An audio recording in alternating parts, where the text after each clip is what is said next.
Hi, I'm Joe, I'm Joe's mom. and we're Eastside Eastside Vibes. You can probably tell who we're talking about by my shirt. It's The Weeknd. He's another one of my favorite artists that I wanted to. I don't think I'm very, I guess, unique for saying The Weeknd is one of my favorites. But Yes, I agree. uh, I wanted to go through his discography, like, Kanye and the Gorillas. We'll get back to them eventually. There's other people who will probably do this for, but these are people who are like very impactful on the music industry and like Yes. today's music as a whole. Today we're talking about House of Balloons, his debut mixtape. And before we get into it, I wanted to ask what you think of when you think of The Weeknd. So when I think of The Weeknd, the very first song that really comes to mind is I Can't Feel My Face. And when I heard that song, I thought it was like a really cool pop song. So I just remember like singing it all the time. And I was really, like, ooh, I'm into this, until either you or your sister said to me, do you really know what that song's about? And then after they explained it to me, I was like, oh, okay. And it's definitely not about what you think it's about. And then I started to listen. It's about what I think it's about. But I didn't think it was about. I thought he was like, my face is numb because I love you so much. That's what I thought he was. Yeah, but I didn't know because of the drugs that was on his face. Interesting character when he sings. Yeah, he's definitely very honest and real with like who he is and what he wants to do. 100%. We'll probably get more into that as we talk about this. But yeah, like I said, we're talking about House of Balloons. Like when this came out, I remember hearing it for the first time and thinking this is unlike anything I've like heard at all. I know my mom kind of looked into like the background and like the history of this, but like when this came out in like 2011 or 2010, 2011. Yeah, somewhere around there. The R&B that was popular at that time was like Neo and maybe like Mario. Usher was big at that time. Yeah, Trey Songz. And then like the hip hop would have been like Gucci Mane, T.I., early Drake, stuff like that, Kanye. And then this came out, and people are like, what is this? Yeah, this is so different than anything. Is. And what's extra nuts, that is, like, and if you didn't, like, look into, like, the background of, like, when this came out, like, you wouldn't realize that, like, how influential this is, because music today, like this could come out in 2023 and it would still be considered like good. Right. As I told him that I was as I was looking at it or looking things up about it, I saw this article about somebody saying what its influence is today, like from 2021, and they said it's still huge. It's still huge. And The Weeknd he changes who he is every time he does an album, and he's very influential. You had a really interesting thing that you were telling me about how influential he is, like what kind of person he could almost be considered.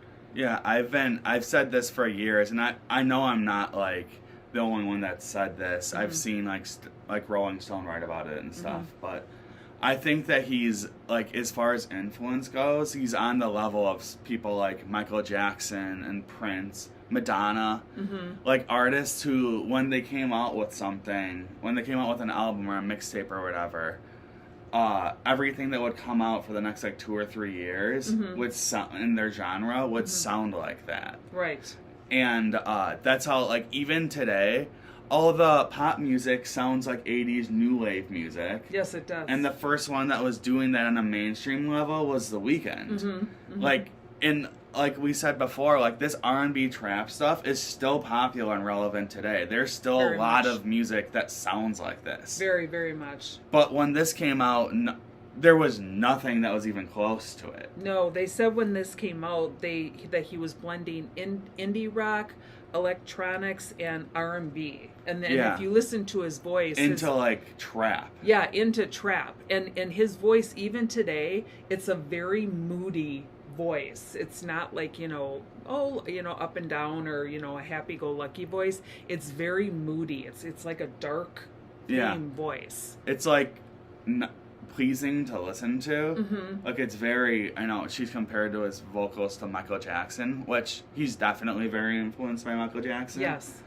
But it's not Michael Jackson. Like he made it sound like happy and like bright. This is not that way, and he's never been that way. No, not at all. Not at all. Like he from the very beginning, even like after hours, which feels like it's definitely like a more like glamorous and like glitzy, bright sounding album than this.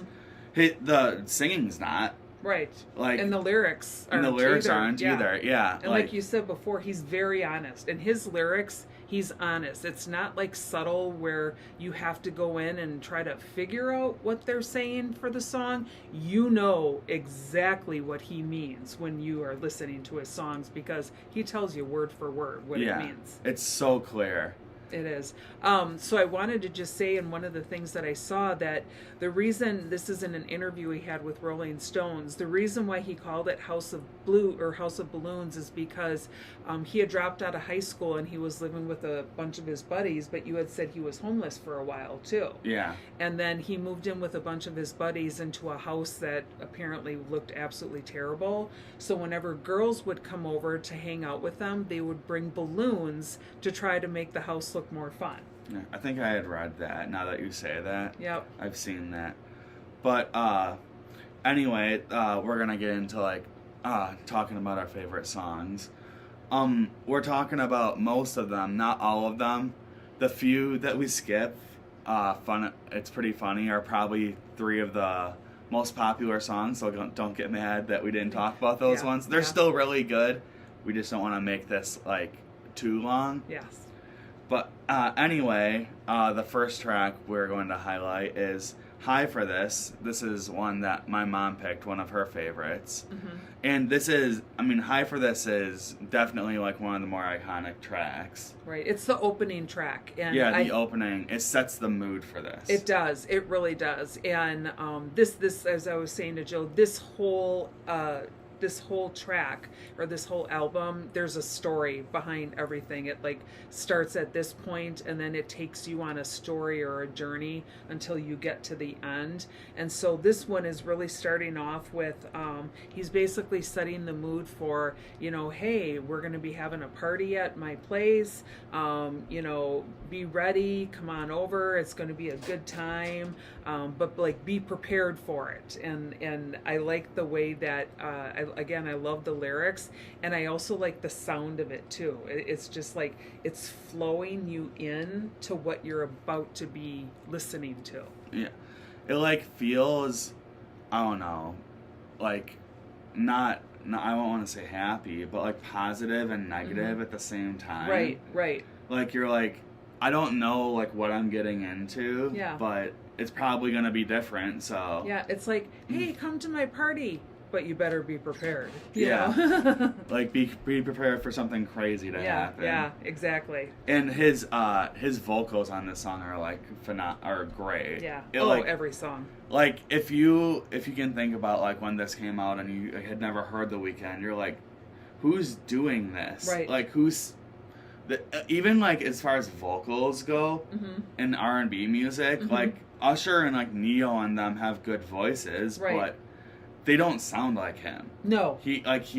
Nobody has a phenomenal voice, and it's so like individual. It's crazy. Right. You can be listening to the radio, or even if he drops a new song and you don't know who it is, you'll know it's him because of the voice, because of his voice. Or you've never heard like even like older people. Like I think he's gotten so popular to the point where like if they like hear something, they could probably pick up that that's The Weeknd. Right. His voice is very distinct. The next one we're going to talk about is House of Balloons and Glass Table Girls. Out of the 2 tracks on here that are like a double song, this is probably both of our favorites.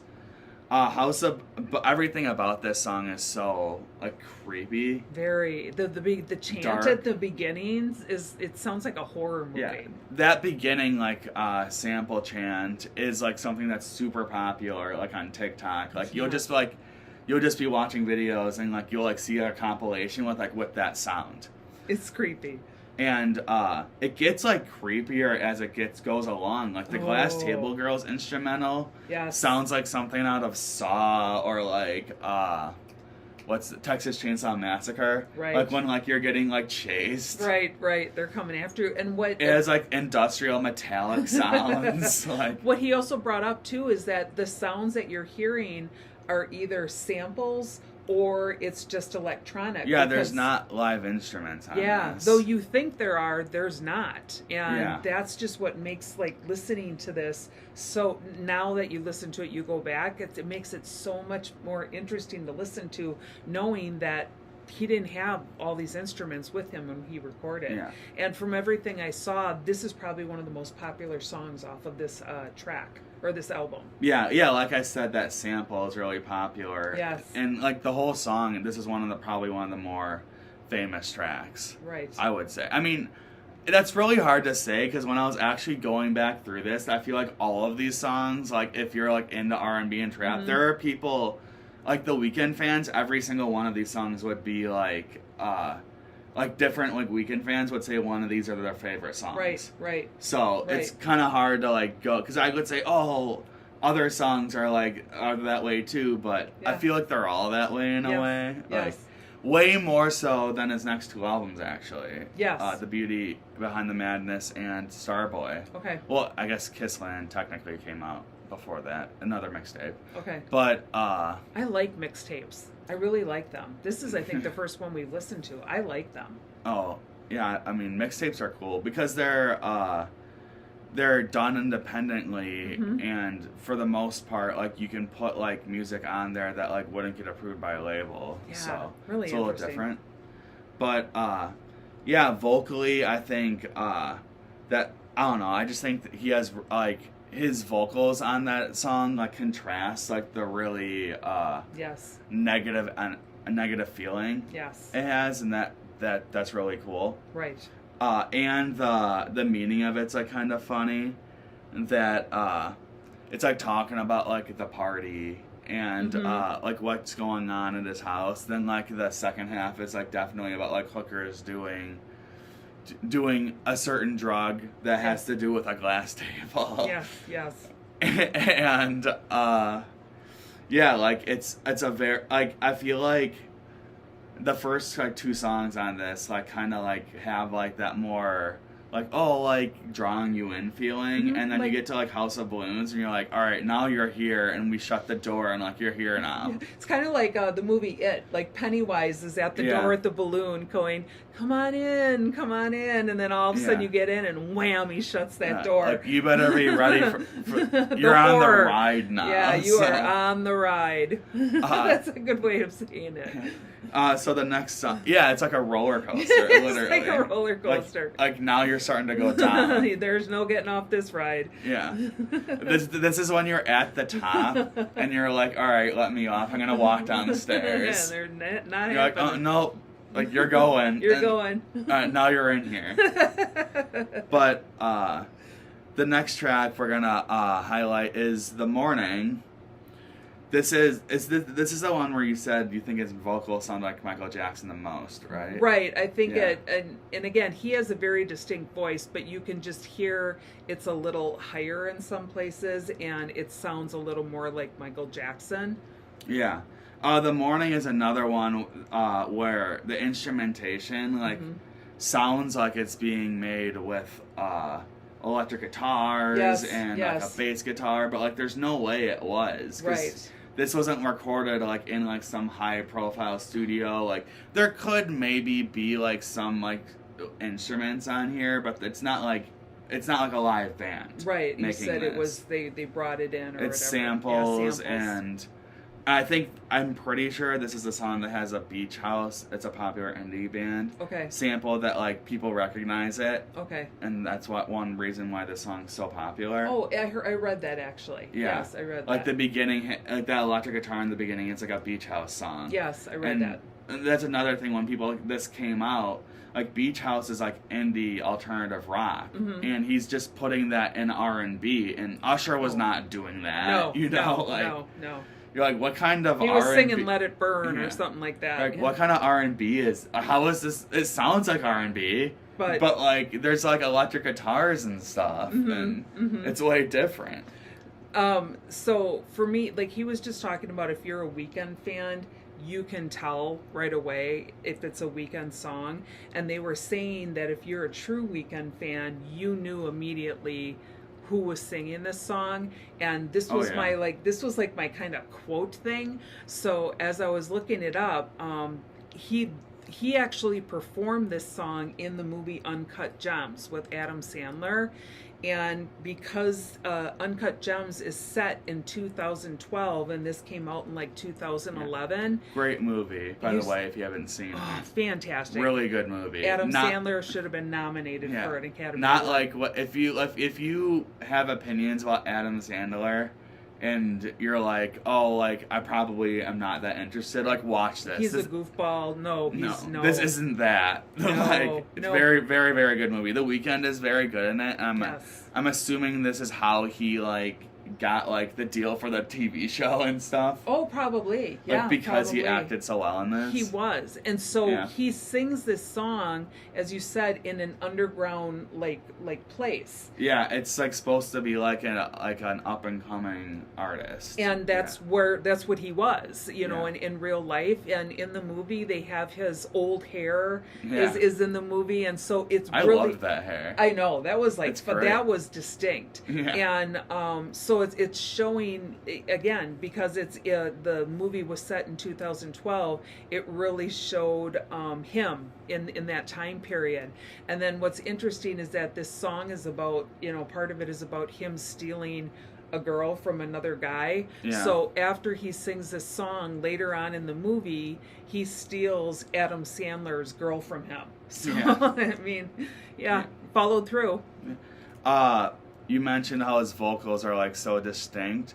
I think I was saying before, I think that's one reason you like this song so much is because his flow in the verses is similar to like what he's done in like other more popular songs. Probably. I think The Hills has that flow. Tell Your Friends has that flow. Coming Out Strong. It's like that like like he it's kind of like rapping. But, right. Yes, it is like, kind of like rapping. But he's singing with like a high pitched voice. Yes. And that's so distinct for The Weeknd. And this would have been the first time he really has like that particular flow. Right. That now people associate him with. Right. I really like this song. Yeah. And again, watch Uncut Gems. Yeah, definitely. The next song we're highlighting is, I mean, it's got to be the most popular song on this. This is still one of his most popular songs. It's Wicked Games. This is a song I think you had said, when I told you to, or when we talked about listening to this, you had said you had heard this one, and which is kind of cool because it came out in a mixtape 12 years ago. That's how popular this song is. Right. That like you would have like this isn't like on one of his like big albums, right? You know? Right. So the fact that you had heard it just shows how huge this has become. Right. This is definitely probably one of the most influential songs on like modern R&B trap music. I agree. I think like there wouldn't be artists like SZA or, you know, a lot of these popular like Black, Don Toliver, even like what Future was doing after this. A lot of Young Thug, which is crazy because they're like technically rap artists, but incorporating like this like R&B with hip hop and the way that he was doing. Well, like, he brought in like 3 completely different sounds. I mean, indie, electronic, and R&B, those are distinctly different, and he blended them. And especially especially the instrumental for this sounds like Yes. R&B trap music. The flow not as much. Right, right. Which is cool. He almost has like an old school R&B like flow on it on this instrumental that sounds like modern like trap music. Right, right. This is a song where I know my mom likes getting into lyrics very dark. Oh, very dark. He realizes he does want love, but not just multiple girlfriends. He had a girlfriend from before, but he was just kind of like, forget it, I'm done with you. And now he's starting to almost like search, if you would, like he's like a cat, like prowling. He's starting to prowl for women. I didn't necessarily get that. Yeah, I think I did. this song, I bet if I say this, you'll understand. It's like about a hooker. Right. And he's like this is like the wicked game. Like he's singing to her, like, I only want you for tonight. You know what this is, like. Oh, so I get a different perspective. Like of it. But like before this, he's singing about some other girl, Yes. and then all of a sudden on this song, he's definitely singing about a hooker. Like he got one, a prostitute, and yeah, and it's like forget like, the old girl. This is what this is now. Yeah. And what's interesting is he's like, you can, like you said, you can tell he wants love, because he's like, I'll love you like for tonight, but tomorrow, like, don't talk to me ever again. I'm done. Yep. And like vocally, this song's like phenomenal. Oh, like, really good. This is like probably one of his most iconic like songs vocally, up there with like, I know this. I'm sure you've heard like "Die for You." Like Yes. This is like up here with that as far Yes. as like the vocals go. Right. The next song that we're talking about is my favorite. This is like one of my favorite Weeknd songs of all time, which is funny because of like how nasty it is, how nasty of a song it is. It's Coming Down. One thing I think that's so cool about it is like the sound is like almost like, I don't know, like it sounds sunny in a way. It sounds like loving and warm. And, yes. But you listen to what he's saying, and it's like it's mean. Like It is very mean. basically, like, so Wicked Games and the party and the after party are right before this, and like on those songs he's talking about the hookers he's partying with, and now it's like 3 a.m. and he went home and he's sad because he's coming down from his high. Oh, yep. And he calls the girl from before. And he's like, all right, now that everyone's gone, like, now you should come over. Right. And it's like, dude, like, you are a dick. Like, it's funny. Yeah, but, you're not good. You're not a good guy. like, I know my mom mentioned how she really likes the vocals on the chorus. It's like, this is sound, like, compared to everything else on this, and even in general for his vocals, like, what he does on the chorus of this is way different. It's, like, more lower pitched, and it has, like, this weird, I don't know, like, talking quality. And when the bass hits in the chorus, it, like, amplifies that sound. Yep, his voice gets real low at one point, and I almost thought it was someone else in the song. Yeah. But like he said, The Weeknd performs every song, and he has nobody coming in with him. Yeah. And it was like, whoa, that was really cool. And, like, I like how, like, the instrumental before that feels like, I don't know, like warm, and then like that bass hits in and you're like, all right, this is really cold and dark. Yes. And it matches like the feeling of the lyrics. Yes, completely. And so like, all right, now like this is what it is. Yes, like, yes. It's such, I don't know, it's such a good song. It's such an interesting. Yeah. The whole album is just really good. Like you said, we could have talked about the whole thing, but it would have been a 2-hour show. Yeah, every song is great. So the last song we're gonna highlight is the last song on the record. Another like really popular one. I say that about every song, but another really popular song from this. It's The Knowing. I feel like it's this one that you had heard. I don't think so. Okay. I don't think this one. It's another one with like an indie rock like feeling to the instrumental. Definitely. Especially like the bass and that like drives the instrumental feels. Like I said, like it sounds like it's like a real bass guitar, but I don't think it is. I think it's just a synth. Right. And, right, but exactly. it sounds like frickin' what's his name? Nile Rodgers or like one like a really famous like bassist is playing it. Oh. That's a good point. But it's not. Yeah, or, no. Not a lot, Roger, actually. I think he's, is he rhythm guitar? Yeah, but I think He might be the rhythm guitar. But it sounds like a really famous bassist. Yeah. Like a funk bassist, like a George Clinton. There we go. Is Thundercat. Okay. Like they're doing this. We should listen to Thundercat. But it's definitely not. No. It's just like a synth. Yeah, it's whatever he's working with. And like lyrically, this song has always been funny to me because like the whole album is like, you know, like him saying like these bad things that he's doing and treating this girl like not well, and then in the end he's accusing her of cheating, and and then he's getting mad at her. Yeah, he does this. It's funny on other albums too, where like mostly it's about talking about him, and then in the end he's like, no, you're the bad one. Right. He gets mad at her. It's like, no, dude, like you're the one. Like even if she was cheating, like so are you. Exactly. So exactly. But this song's sound, I think the Knowing has a really epic feeling. Yes. It's a really good closer because it sounds like huge. It is. It's a big, huge ending. Yeah. I don't know if he like closes concerts with this because I haven't seen him. I really want to see him. He just hasn't come to Milwaukee. He actually was supposed to come to Milwaukee, and I was going to go, and then it got canceled. Oh, that's right. That's right. I was going to go to that. Yeah. So hopefully one day I can see him after his next album comes out. But this like feels like a song you could close the concert with. Yes, I agree. Like last song, like everyone's ready to go. They're like belting out this song. Yep. It's so like climactic. It sounds like a climax. It is, yes, definitely. Like it's a really cool way to close everything out. Vocally too. He's vocally like almost like deeper and more powerful on this. Probably because he's mad. Right. He's ticked off.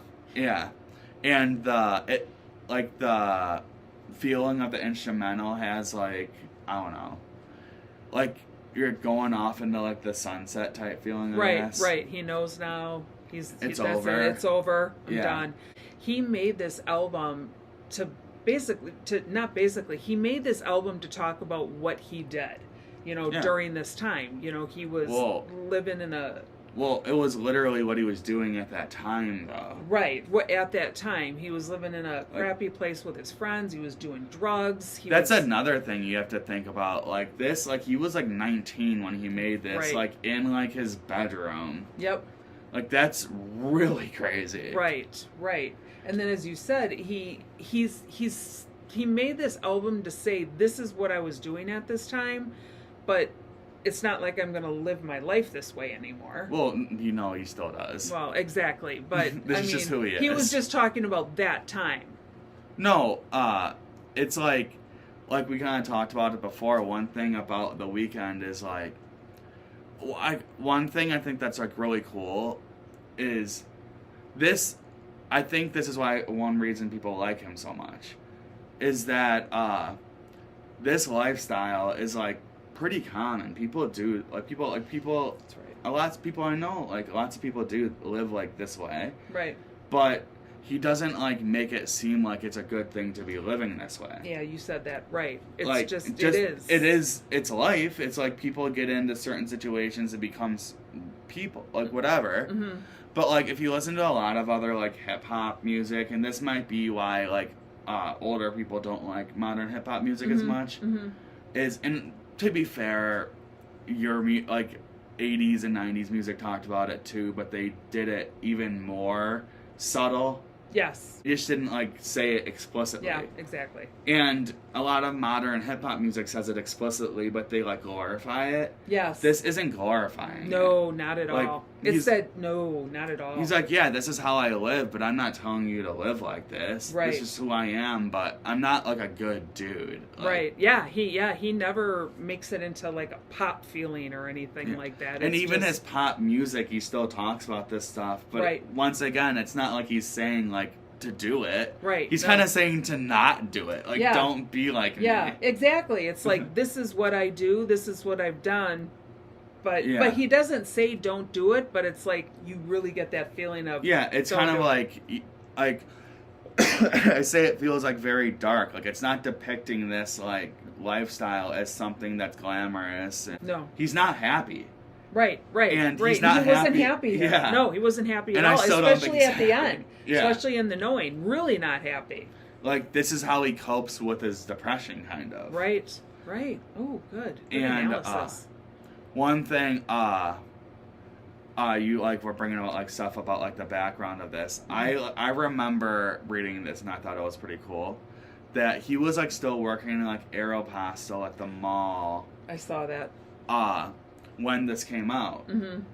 And I remember him like saying that he was just like working or whatever, like putting some clothes away, and he heard in Wicked Games, I think, came on the store radio. Okay. And some girls were walking by and kind of like they're like, what? This is really cool. Like, what is this? I've never heard anything like this before. Mm-hmm. And like, that's when he knew that like he was doing something that was, because he might have had doubts before that, like, I'm doing something that's so different than everyone else and maybe people just won't get it.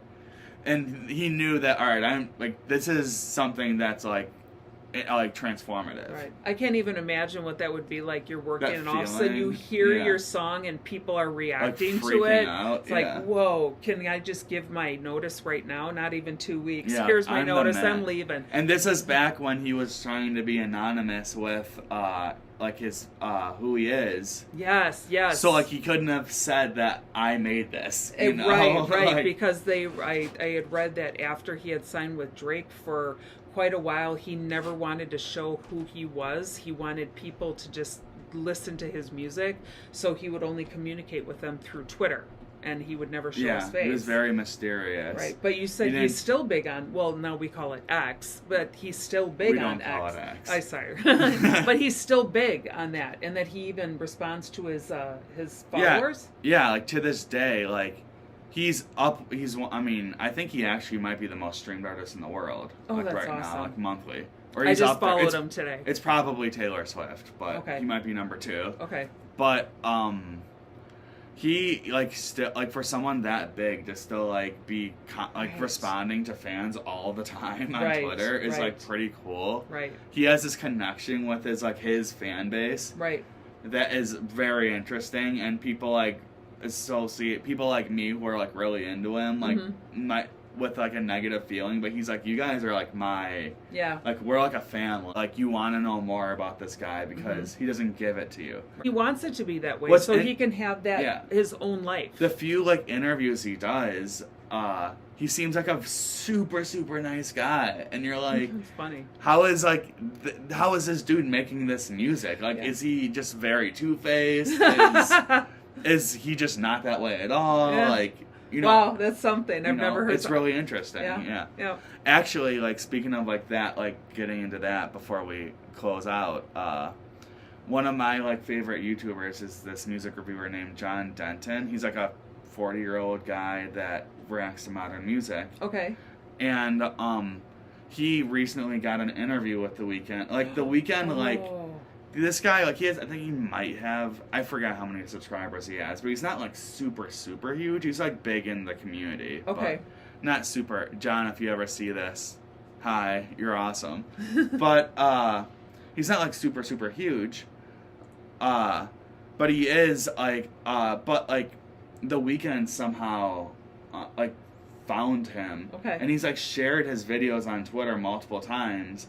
And he performed. The Weeknd was, I think he just closed out his tour in Europe. Okay. And John's from England. Okay. And he performed like near John's hometown, but he like couldn't make the show. Okay. So like they like figured out a way to get John to Paris to go backstage at a show in Paris, and then he did an interview with John on his YouTube channel. That is awesome. Which nice guy. The Weeknd doesn't even do interviews with like Rolling Stone and like these like huge Wall Street Journal. He doesn't do interviews with these huge publications. Right. Years ago, because I think he was just trying to get himself like known. Oh, at the beginning, or maybe people were talking about him. Yeah. His management was right. Oh, his management. Good point. Yeah. But no, he doesn't really do like high profile interviews and stuff. But he'll go on like someone's YouTube channel.